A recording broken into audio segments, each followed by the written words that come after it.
Esse é um dos assuntos que eu mais gosto, me interesso bastante sobre essa questão de fragilidade de mercado, sobre microestrutura de mercado. É uma ciência que chama de microestrutura de mercado, de você analisar mercado vendo fluxos, mais até do que valuation e outras métricas comuns. E eu tenho muita fórmula da NASA e eu vou tentar passar um pouquinho aqui tudo de uma forma bastante simples, porque já vem acontecendo um fenômeno que não tem nada a ver com Covid e, na verdade, se intensificou depois, principalmente da crise de 2008, e tem muito mais a ver com a automatização dos mercados, tá? Com as formas de execução eletrônica, e isso está promovendo mudanças significativas na estrutura de negociação de mercado, principalmente na volatilidade. Então, a primeira frase que eu coloquei aqui é a seguinte: vou colocar o slide aqui, um desequilíbrio, e eu vou explicar, um desequilíbrio se desenvolveu entre oferta e demanda de liquidez. E como resultado, vemos um aumento significativo no potencial do mercado de pular de um estado de tranquilidade para um estado de caos. Parece bem filosófico isso, mas eu vou explicar. O que está acontecendo nos mercados recentemente e cada vez mais, de forma mais intensiva? O mercado está se transmutando para um estado de extrema tranquilidade, tá? E de volatilidade muito baixas, para um estado de caos, para um estado de volatilidade muito altas.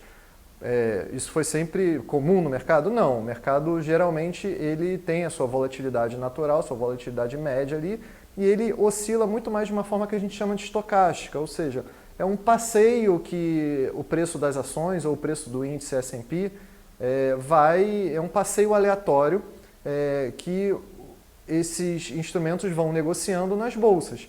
Mas o que está acontecendo mais recentemente são esses dois estados binomiais. É um efeito binomial de um estado de tranquilidade máxima, ou seja, volatilidade muito baixas, e aí de repente você vê um caos de uma volatilidade muito alta. Isso está acontecendo nos índices principalmente, mas também em algumas ações, na maioria das ações, por exemplo. E por que está acontecendo isso, na verdade? Por conta de queda de liquidez.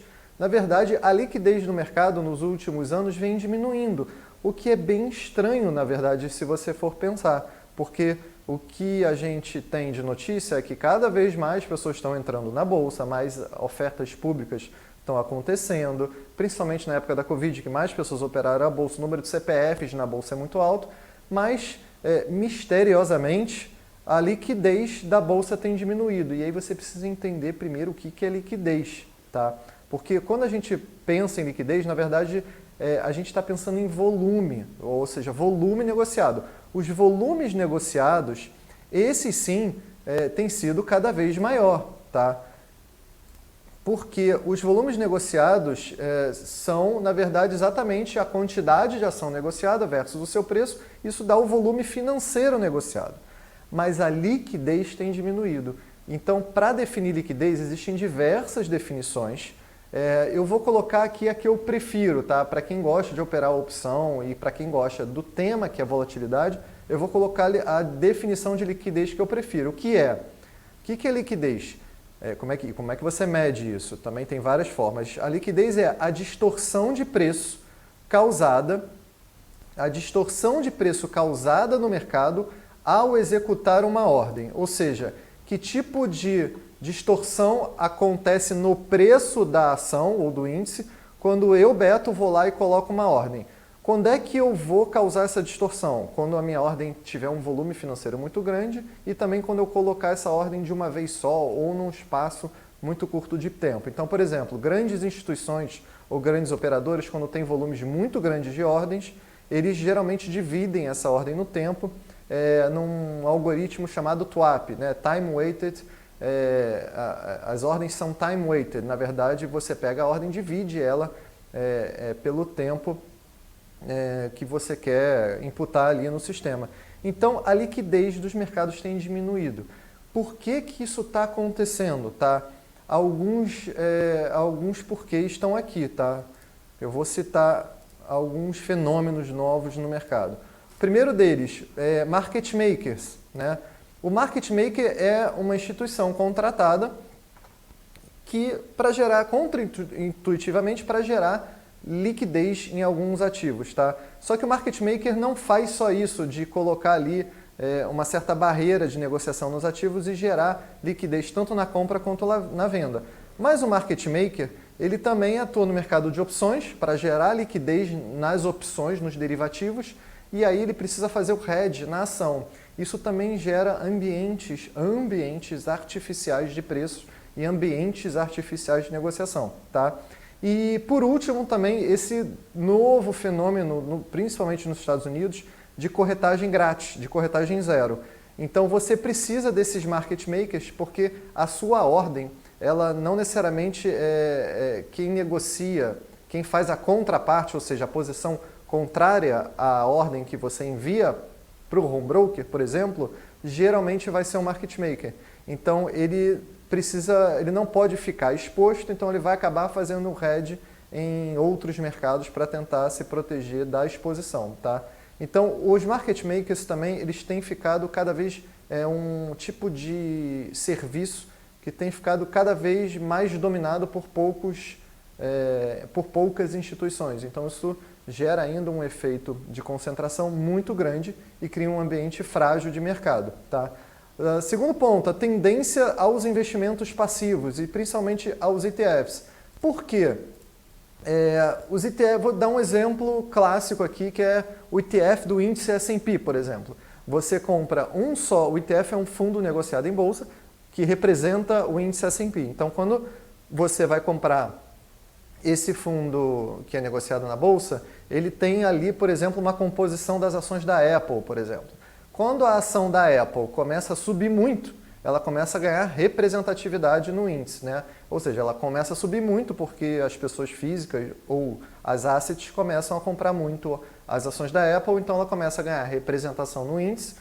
Então, esse ETF, sabendo disso, vai precisar comprar ainda mais dessas ações porque esse ETF precisa representar o índice S&P, então isso cria um efeito que se retroalimenta, ou seja, a compra das ações pelas pessoas físicas faz com que esses ETFs comprem ainda mais ações da Apple, fazendo esse efeito se retroalimentar, e isso acontece também na queda, tá?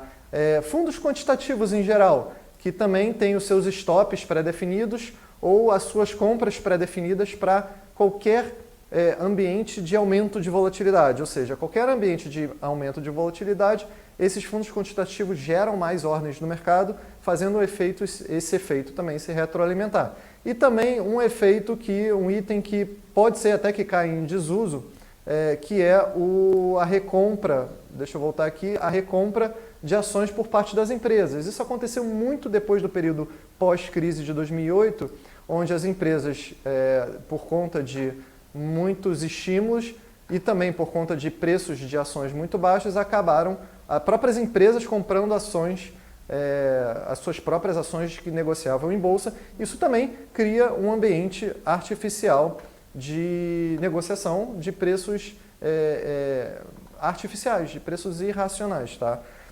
Então, uma das medidas que a gente tem para enxergar e para ilustrar isso que eu estou falando é esse gráfico aqui. E aí eu tenho que explicar. O que é esse gráfico? Ele é o volume médio diário do melhor comprador e melhor vendedor de cada instrumento do S&P, de cada ação, tá? Como é que a gente mede isso?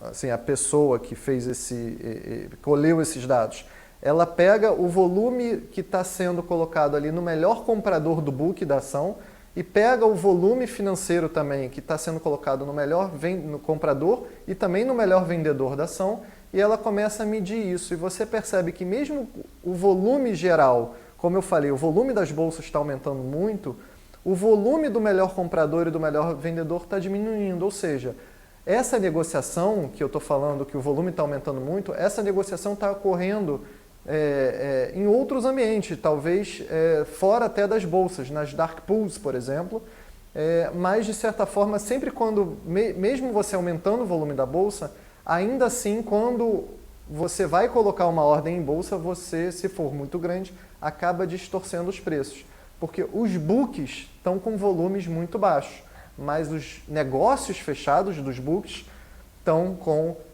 volumes muito crescentes, então com negócios muito grandes. Essa é a parte mais complicada aqui e que realmente é difícil explicar, mas isso mede o quanto a liquidez no mercado está diminuindo, mesmo eu te afirmando que o volume geral das bolsas está aumentando, mas o volume que está escrito ali nos books, quando você abre o seu home broker, esse volume sim é muito baixo, tá? Então, algumas coisas que saíram no jornal recentemente que evidenciam esse movimento brusco de volatilidade, né? São vários, principalmente os chamados short squeeze, os meme stocks, como que esses traders de fórum, por exemplo, do Reddit, conseguem distorcer mercado, porque os mercados, para qualquer volatilidade que ocorre nos mercados, aqueles itens que eu falei retroalimenta essa volatilidade e elas acabam sendo muito mais agudas do que originalmente elas seriam. Então você está tendo, já no passado recente, e não tão recente, diversos eventos que estão evidenciando esse caos, quando na verdade a notícia intrínseca à volatilidade que é causada não é geralmente notícia muito grave, mas está causando na estrutura de mercado é muito grave. E tem vários assuntos sobre esse tema. Tem, por exemplo, quem não acompanhou aí a GameStop, porque quem conhece a GameStop sabe como que a GameStop é como se fosse a Tower Records, né, de discos. A GameStop é uma loja muito famosa nos anos 90, que você comprava ali aquele primeiro jogo da Nintendo, do Mario, quando você viajava. É uma empresa também que estava paradona em bolsa e aí investidores, pessoas físicas, conseguiram fazer um squeeze nela muito grande e a ação subiu 100%. E tem outros exemplos também, principalmente no mercado de derivativos. A Apple também subiu 10% num determinado mês, também sem absolutamente nenhuma notícia, por conta de movimentação, principalmente que veio dos derivativos. Tá? Então, tem o famoso Volmageddon, assim, que é um tema que eu gosto muito, que eu coloquei aqui nessa notícia, que foi em fevereiro de 2018, aqui está 2019, porque foi uma recapitulação, né, dessa notícia, foi um ano do Volmageddon, que foi um aumento brusco da volatilidade sem absolutamente nenhuma notícia relevante ter acontecido, né? Muito parecido, relembrou muito o crash de 87, que também foi exatamente uma crise de pânico no mercado, sem que houvesse notícias para tal. Tá? E aqui é o nosso, do S&P, é o índice de volatilidade do S&P. E você percebe como o índice não tem esse passeio aleatório que eu falei. Como o índice de volatilidade está cada vez mais alternando momentos de volatilidade extremamente baixa, e se você traçar uma linha, como uma espécie de uma regressão aqui linear, você percebe que a volatilidade está caindo cada vez mais, e ao mesmo tempo spikes, né? E ao mesmo tempo uns saltos bruscos e repentinos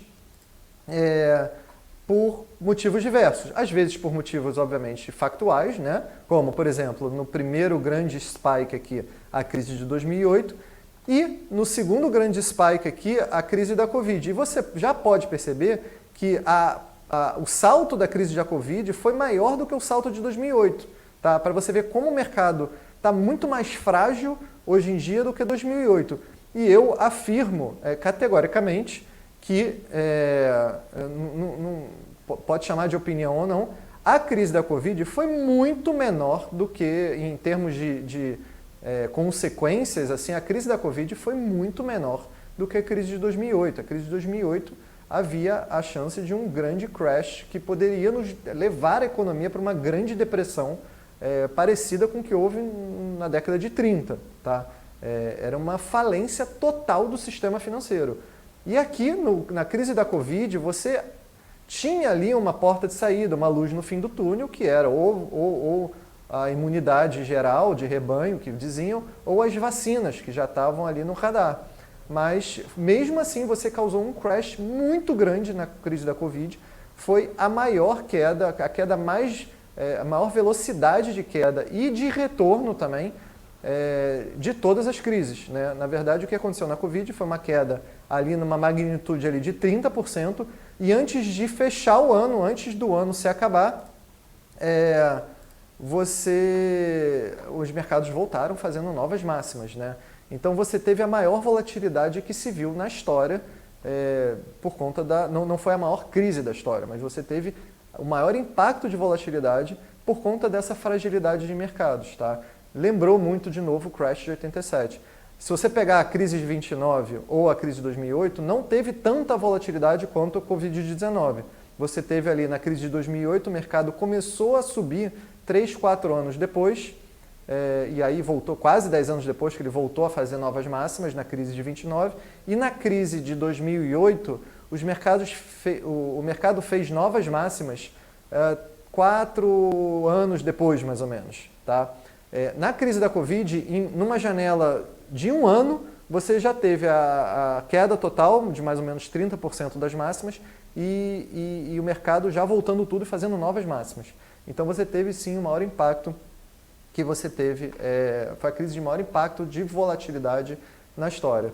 E aí a frase que eu gosto muito, muita gente coloca também a culpa no Fed, né? Que o Fed, o Banco Central Americano, distorceu mercados. Foi um item que eu não coloquei naqueles itens do segundo ou do terceiro slide, mas também é uma outra coisa a se considerar.